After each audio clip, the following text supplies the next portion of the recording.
नमस्कार दोस्तों, आज हम आपके पास एक नए टॉपिक के साथ आए हैं जिस टॉपिक का नाम है यूज़ ऑफ एज या एज का प्रयोग। आपको एज का प्रयोग करना इसमें सिखाया जाएगा कि आप प्रॉपर तरीके से एज का यूज़ कहाँ पर करेंगे और कहाँ पर नहीं करना होता है और किस किस कंडीशन में एज का यूज़ होता है, ये आपको इस वीडियो में बताया जाएगा।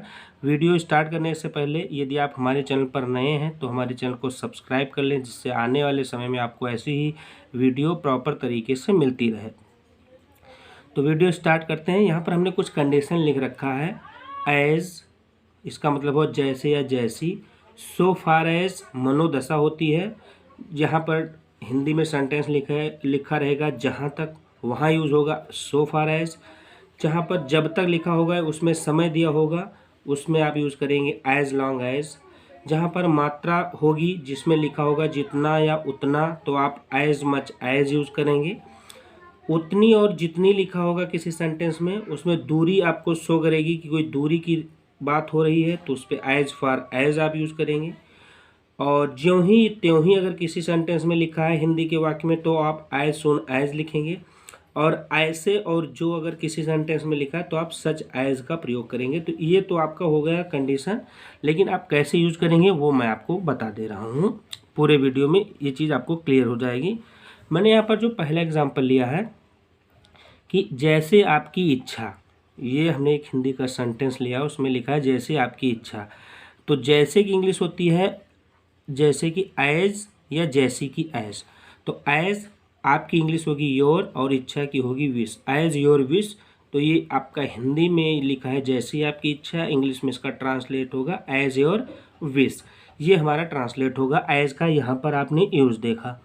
अब दूसरा सेंटेंस जहाँ हमने लिया है, जहाँ तक मेरा संबंध है मैं आपके साथ हूँ।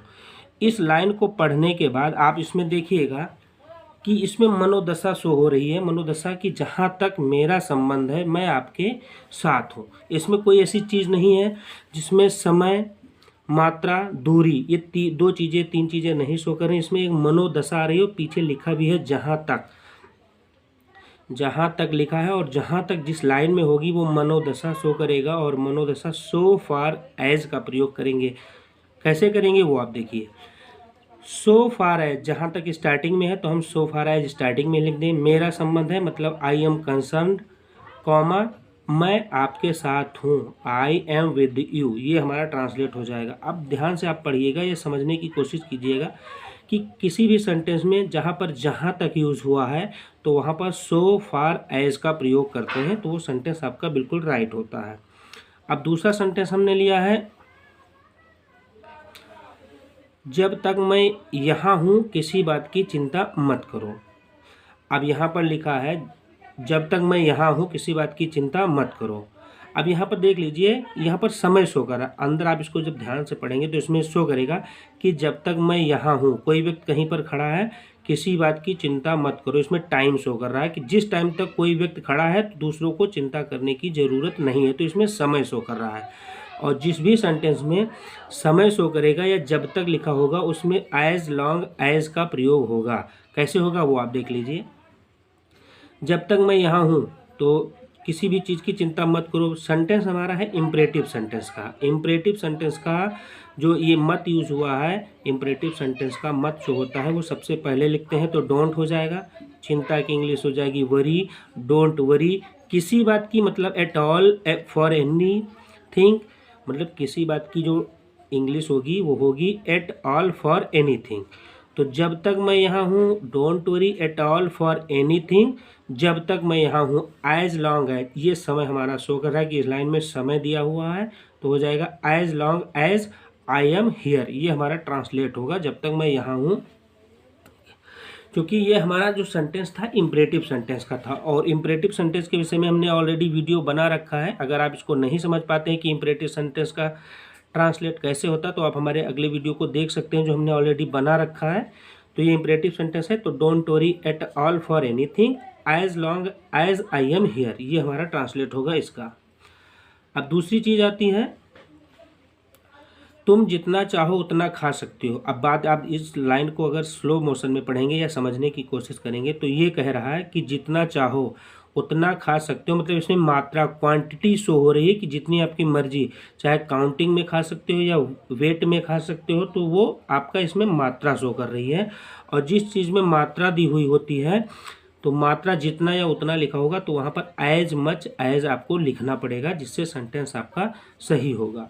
अब है तुम जितना चाहो उतना खा सकते हो, you may eat, you may ईट तुम खा सकते हो की ट्रांसलेट होगी, यहाँ पर तुम छुपा हुआ है क्योंकि यहाँ भी तुम है और यहाँ भी तुम है, तो यू मे ईट तुम खा सकते हो जितना चाहो, एज मच एज यू तुम चाहो या लाइक पसंद करते हो, ईट माने खा सकते हो या जितना खाना चाहते हो खा सकते हो, ये चीज़ लिखा है। फिर से एक बार आपको बता दूं, तुम जितना चाहो उतना खा सकते हो, इसमें क्वांटिटी शो हो रही है, मात्रा शो हो रहा है। अगर किसी सेंटेंस में मात्रा शो हो रहा है तो एज मच का एज मच एज का प्रयोग करते हैं। तो you may eat as much as you eat, खाना चाहते हो या पसंद करते हो उतना आप ले सकते हो या खा सकते हो, इस सेंटेंस का ट्रांसलेट होगा। अब दूसरा है, तुम उतनी दूर तक टहल सकते हो जितनी दूर तक जाने की इच्छा हो। अब बात इसमें दूर लिखा ही है तो दूरी ऑलरेडी आ गई, इसको आपको पहचानने में कोई तकलीफ भी नहीं होगी। और जिस चीज़ में दूरी दी हुई होती है, यहाँ पर हमने लिख रखा है उतना या जितनी, तो दूरी दी रही होती है तो एज फार एज का आप प्रयोग करेंगे वो सेंटेंस का ट्रांसलेट करने के लिए। कैसे करेंगे वो देखिए, तुम उतनी दूर तक टहल सकते हो, यू मे वॉक, यहाँ की जो ट्रांसलेट होगा तुम उतनी दूर तक टहल सकते हो, you may walk as far as उतनी दूर तक, जितनी दूर तक जाने की इच्छा हो, यू लाइक टू गो, बस ट्रांसलेट हो जाएगा आपका कंप्लीट, क्योंकि एज फार एज यहाँ का जो उतना और यहाँ का जितनी, ये दोनों मिलाकर एज फार एज होगा और इसमें दूरी शो हो रही है। तो तुम उतनी दूर तक टहल सकते हो जितनी दूर तक जाने की इच्छा होगा, जो ट्रांसलेट होगा you may walk as far as you like to go, ये हमारा ट्रांसलेट होगा इसका। उसके बाद आता है, ज्यों ही वह स्टेशन पहुंचा त्यों ही ट्रेन प्लेटफॉर्म से चल दी। अब ज्यों ही और त्यों ही अगर आता है तो एज सून एज का प्रयोग करते हैं। यहाँ पर हमने लिख रखा है, जिस लाइन में ज्यों ही और त्यों ही आएगा उसमें आपको एज सून एज ही लिखना पड़ेगा, जिससे सेंटेंस आपको ट्रांसलेट हो पाएगा।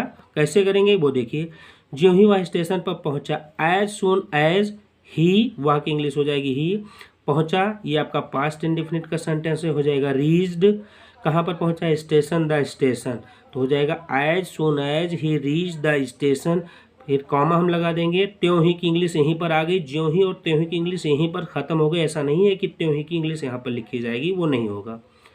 तो हो जाएगा the train left the platform, left माने छोड़ दी, प्लेटफॉर्म मतलब प्लेटफॉर्म को या प्लेटफॉर्म से चल दी, तो ज्यों ही वह स्टेशन पहुंचा त्यों ही ट्रेन प्लेटफॉर्म से चल दी। ट्रांसलेट होगा as soon as he reach the station the train left the platform, ये हमारा सेंटेंस का ट्रांसलेट हो जाएगा ज्यों ही और त्यों ही वाले का। अब लास्ट आता है, ऐसे लड़कों से सदैव दूर रहो जो अपना समय नष्ट करते हैं। ऐसे और जो, जिस लाइन में ऐसे और जो का प्रयोग हो उसमें भी आपको प्रयोग करना पड़ता है, यूज़ करना पड़ता है। यहाँ पर हमने लिख लिया है सच एज, मतलब सच और उसके बीच में आपको ऑब्जेक्ट रखना जरूरी है, उसके बाद एज लिखेंगे। ट्रांसलेट आप देखिए जिससे आप बेहतर तरीके से समझ पाएंगे। हमने लिखा है ऐसे लड़कों से सदैव दूर रहो जो अपना समय नष्ट करते हैं। ऑलवेज, देखो ये यहाँ पर दूर रहो, ये हमारा इम्परेटिव सेंटेंस है। ऑलवेज अवॉइड, अवॉइड मतलब दूर रहना या बचना होता है, तो ऐसे दूर रहो या बचो, सच माने ऐसे, स्टूडेंट्स माने बच्चों से या लड़कों से। ऑलवेज अवॉइड सच स्टूडेंट्स, तो ये हमने यहाँ पर बताया था आपको कि सच और एज के बीच में ऑब्जेक्ट आपको लिखना पड़ेगा, तो ये हमने, आप यहाँ पर देख सकते हैं हमने लिख रखा always avoid such students as waste their time. एज यहाँ तक हो जाएगा, वेस्ट मतलब नष्ट करते हैं, अपना का हो जाएगा देयर और समय का हो जाएगा टाइम। तो ऐसे लड़कों से सदैव दूर रहो जो अपना समय नष्ट करते हैं का जो ट्रांसलेट होगा इंग्लिश में या एज किस रूप में यूज़ होगा वो होगा always avoid such students as waste their time. तो आप समझ गए होंगे कि एज का प्रयोग किस कंडीशन में किया जाता है और कहाँ कहाँ किया जाता है। यदि वीडियो आपको अच्छा लगे और हमारे चैनल पर नए हैं तो चैनल को सब्सक्राइब कर लें, जिससे आने वाले समय में आपको हम ऐसे वीडियो दे पाएँ। धन्यवाद।